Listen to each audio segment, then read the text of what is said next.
Welcome back to Just Chattin'.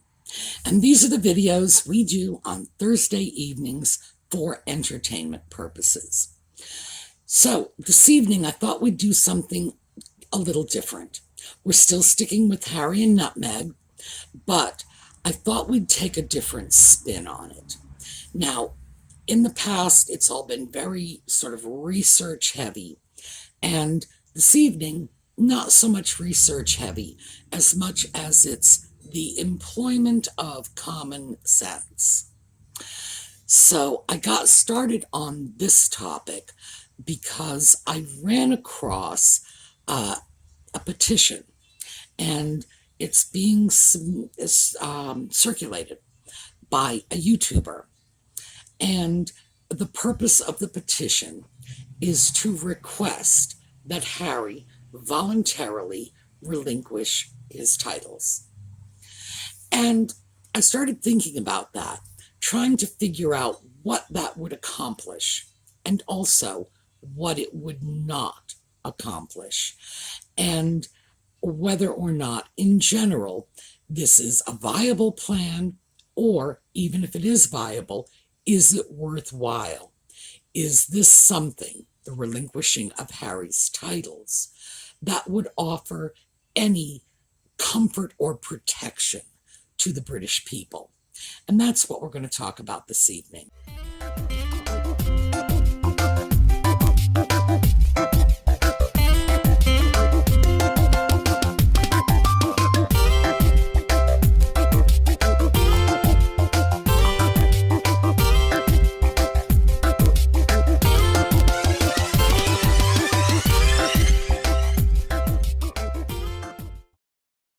So let me start off with a little bit of the research.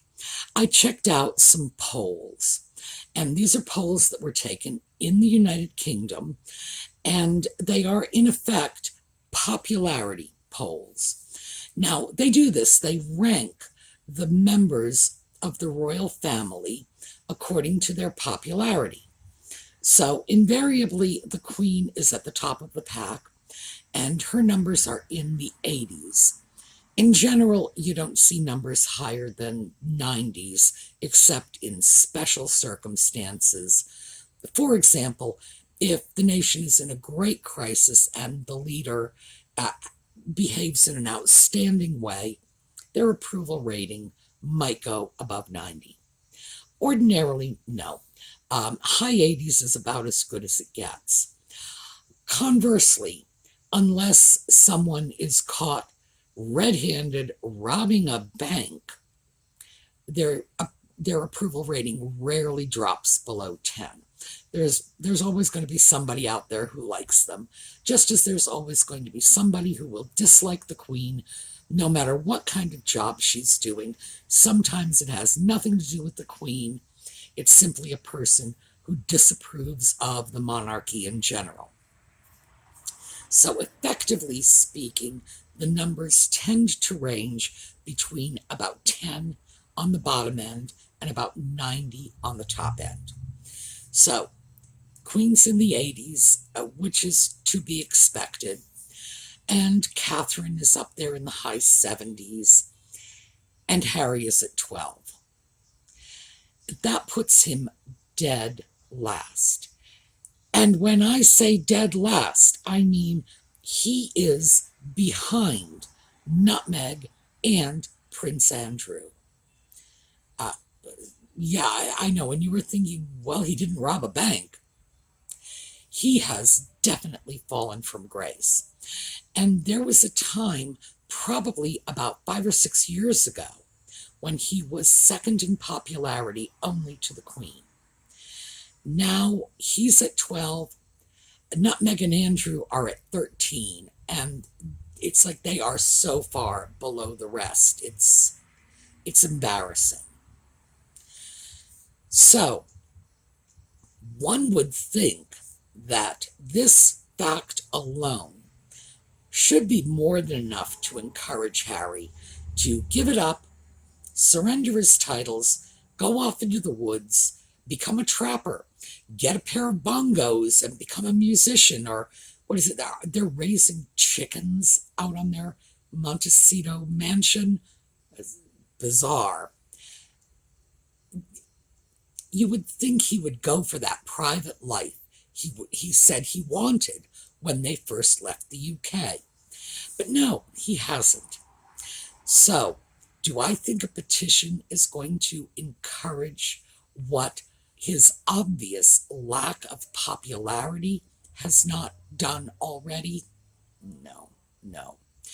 And of course, there's another obvious reason for that. And that is Harry, as you will recall, is a sock puppet. And the thing about a sock puppet is, in order for it to function at all, somebody's hand has got to be shoved so far up the sock puppet's butt they can make it talk. And the thing is, that hand is attached to someone who is not going to give up the titles. Even if Harry were willing on his own to say, okay, I'm going to chuck it all and I'm going to, sit on the beach and write poetry, I don't think there is a snowball's chance in hell that Nutmeg is going to give up the titles.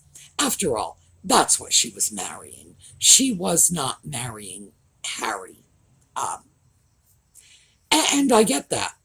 That's the part of their relationship I really understand, because Harry he's not bright, he's not ambitious, he doesn't even have a job, he does nothing but whine about how hard done by he is, and not even good looking. He's actually rather scruffy looking these days. Why would you marry him if he didn't have a title? She's not going to let it go. This is the same woman who went on national television complaining because they wouldn't make her son a prince. No, these titles are important to her. She has made that abundantly clear. So I think circulating a petition for Harry to voluntarily surrender the title is a waste of time. And I'm sorry to say it, because I know there are people who work hard on these petitions, and it may be emotionally validating for the people who are circulating the petitions. But in the end, is it going to work? I very much doubt it. And here's the thing. Even if it did, what difference would it make? Harry is in the US now, and we don't have titles here. And other than the sort of romantic cachet of a European title of nobility, it doesn't mean very much. And believe me, the novelty value of this wears off quickly. Harry has value because of his proximity to the royal family, because he is the grandson of the Queen, because one day his father will be king, one day his brother will be king. That's it. He has a close proximity to the throne. And that has nothing to do with titles. Princess Anne's children have no titles at all. They are, Mr. and Miss, and that's the end of it. And these are the grandchildren of the Queen, who would be entitled by law to be princes and princesses. No title. So title Harry could wrap himself in a feather boa, call himself the Queen of the May, and it would change nothing. It's not about the title. So, if not the title, what is it about? I think the real issue is Harry's place in the line of succession. And that is currently number 6. And much as it pains me to have to say this, given the Queen's age, and frankly, given Charles's age, he's going to be 73 this year, Harry's proximity to the throne is only going to narrow as time goes on. So that, I think, is the real issue. Not should Harry have a title, but should Harry remain in the line of succession? And here's the thing. In another one of those polls, and these polls were YouGov polls, you could look them up, 49% of the Brits polled had said that Harry should be removed from the line of succession.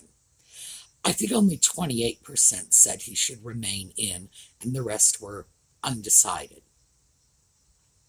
That's almost 50% of the people with a strong enough opinion on the subject to say, yeah, bounce him. So I would respectfully suggest to our British friends, and keep in mind, this is your country, your monarchy, your decision, not mine, that your time might be better spent if you started to look for ways to get Harry out of the line of succession. Now, this is not as difficult as most people think. Yes, it takes an act of Parliament. No, the Queen cannot do it just by signing a document and saying, you're in, you're out. There was a time when that could happen, but now it's a matter for Parliament. Nevertheless, it pretty much happens all the time. Well, that's an exaggeration. I don't want to make it sound like it's an everyday thing. But let's take a look at some specific examples. And let's start with Prince Michael of Kent. Now, when Prince Michael of Kent married Princess Michael, I call her Brunhilde, but when he married her, he was dropped from the line of succession. Not because she is a vocal and flaming racist, or because she has actually written a book on eugenics, or even because she was the daughter of a Nazi, but instead because she was a Roman Catholic. So, Prince Michael was out. Then the law changed, and now Prince Michael is back in again. Because now you can be married to a Catholic and still retain your place in the succession. Now his place is very far down. It's like number 40 or something. So his wife's Catholicism is no threat to anyone. We in the United States just find that weird, because freedom of worship is enshrined in First Amendment to our Constitution. It's one of our very cherished rights. And even though, if you said to most people in the United States, oh, what is your most important right? I don't think very many would actually say the Establishment Clause, and that's what enshrines this. Congress shall make no law respecting an establishment of religion or prohibiting the free exercise thereof. That's how it reads. It's not the first thing that comes to most people's minds, but if you actually force them to think about it, because that is freedom of conscience, because it is the right to go to whatever church we please or no church at all, it really is very important to us, because even though we do not consider ourselves to be a very religious nation, we in fact are. And the polls show time and time again that American citizens are far more religious than people in other parts of the world. I don't know if we're number 1 yet, but boy, we are definitely up there. So we find that a little odd. Nevertheless, the Brits find this very normal because their monarch has to be head of their church. And again, we have no established religion here. So the idea that the president would also be, the archdeacon of some church is weird to us. It's hard for us to wrap our heads around. Now, while we're with Prince Michael, I believe these are his grandchildren. Let's take a look at these two. The young man is Lord Downpatrick. And boy, I truly hope this is just a really bad picture because I have seen better looking mugshots. And this guy looks honestly like he just got caught expressing his affection for the neighbor's goat. And then the woman next to him is his sister. And they were both bounced from the line of succession because they converted to Catholicism. Apparently had nothing to do with goats or the fact that she dresses like Minnie Pearl. It happens. And therefore, because it can happen with very little fanfare, these were not headlines. People, especially since their place in the line of succession is in the 40s somewhere. This was not like a headline-making event. This is just normal. It's British politics as usual. So here's the thing. If somebody could be bumped from the line of succession for marrying a Catholic, why could they not be bumped from the line of succession for, in effect, preemptively abdicating? I almost said advocating. Preemptively abdicating. That, in effect, is what Harry did. He said he was stepping away from royal duties. He was no longer going to be performing the obligations of a member of the royal family. He said he wanted a private life and he was going to go off and live in peace somewhere else. Sounds like abdication to me. It's just before the fact because he wasn't king. So I would say that based on his statements and his actions, he's already said he wants out.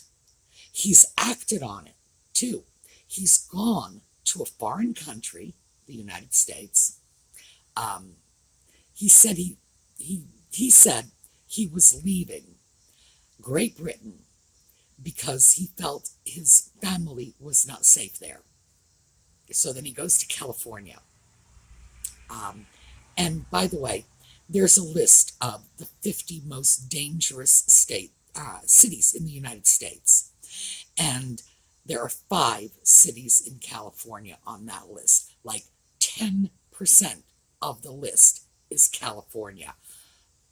Yeah. I don't know. It's like saying I can't stand the cold winters in Florida, so I'm moving to Alaska. Makes no sense at all. But he has, in fact, gone to a foreign nation because he feels his family is safer there than in his own home country. That's what he said. He's established residence. He's bought property. To the best of my knowledge, he never bought property in the UK. So he certainly seems to have no immediate plans to leave the United States. He's talking about writing a book. It's going to be published. His publishers are in the U.S. Homes in the U.S. One of his children was already born in the U.S. The man has abandoned his country. He has renounced his obligations as a member of the royal family. And I would say to my British friends, what does that sound like to you? It sounds to me like the only difference between removing himself from the line of succession, and what he has done is a formality. He's already here. He doesn't look like he's going back anytime soon. He's actually become involved in politics here, partisan politics too. I'm not talking about just, oh, let's not have war, let's get rid of landmines, or let's all go green. I'm talking about openly supporting the Democratic Party over the Republican Party, which is a complete violation of royal protocol. But wait, there's more. Remember those two kids? Those two kids are not just growing up in the United States. They are growing up in California. And you don't get more like over the top American than Southern California. By the time these children are adults, the fact that they have British citizenship by virtue of their father's citizenship is going to be a mere technicality. These kids are going to be, well, I was going to say they're going to be as American as apple pie, but I really can't do that. They are going to be as American as suntans and burritos. He's out. He took himself out. So to my British friends, I would say, what is stopping your members of Parliament from formalizing what he has already done? That would give you the protection you need from Harry ending up on the throne, or heaven knows how many generations from now, some California beach bum ending up on your throne. Is that what you want? Now, in the U.S., we have laws, well, a law, that protects us from this. Our president has to be a natural-born citizen. Now, even though there's a lot of debate about what that actually means, there's no debate about the intent. And the intent of that law is to ensure that foreign interests are not dictating the course of our nation, that America is ruled by Americans. And although, for obvious reasons, the folks in the UK have not done the same thing, they have a long history of rulers who have been born somewhere else. Remember the Hanovers. We remember them too.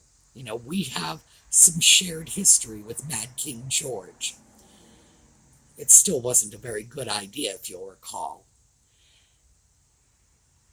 Is this what you want? Do you want a viable line of succession to your throne in a foreign country? Yes, Harry may be British. His children won't be. Their children won't be. Their grandchildren won't be.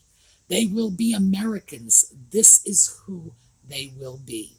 And yes, we have a great deal in common with our British cousins, but we are different people. Very different people in some ways. Very similar in others, but very different in some key ways.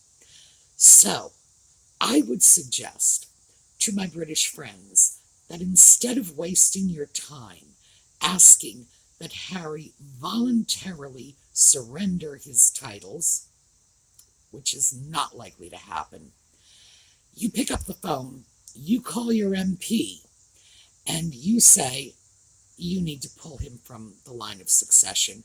You've pulled less dangerous people for less serious causes.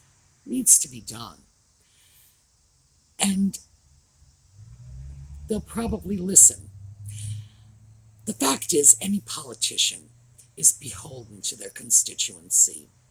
And when the constituency is speaking with one voice, and I would say with 49% of the people saying Harry should be out of the line of succession, and only like a 12% approval rating, I would say the people have spoken. And this would be a more productive use of your time. Now, if you want him to voluntarily give up his titles, by all means, go ahead. Your country, you get to do this any way you want to. But from my perspective, it simply seems to me that your interests as a people are best served by making sure that whatever craziness Harry is into doesn't eventually, in the fullness of time, creep back into your country and sit on your throne. Your rulers should be from among your people. And by the way, that is a tradition that's relatively new in Great Britain, but I think it's wonderful that the royal family for the last 100 years or so has been marrying within their own country, because for the first time in forever, it's been Brits for Brits. It's been people on the throne who are in fact real representatives of the people over whom they rule. So this is something to think about. As I said, this was sort of an opinion piece, but I just don't want to see you get your hopes up about Harry voluntarily resigning his title, because that could be a major letdown, and you do have other options. So, there you go. Now, we will be going out with a little slideshow of birds or flowers or something very cheery, and we will be picking up our thrifting videos over the weekend. I am still questing for Lilibet, and I think next week I will probably have some at least entertaining news, if not, earth-shattering or overwhelmingly interesting, because I've been researching the information that has been made available from her birth certificate. So, that's a little heads up for next week. Meanwhile, have a terrific week, everyone, and I will see you next time.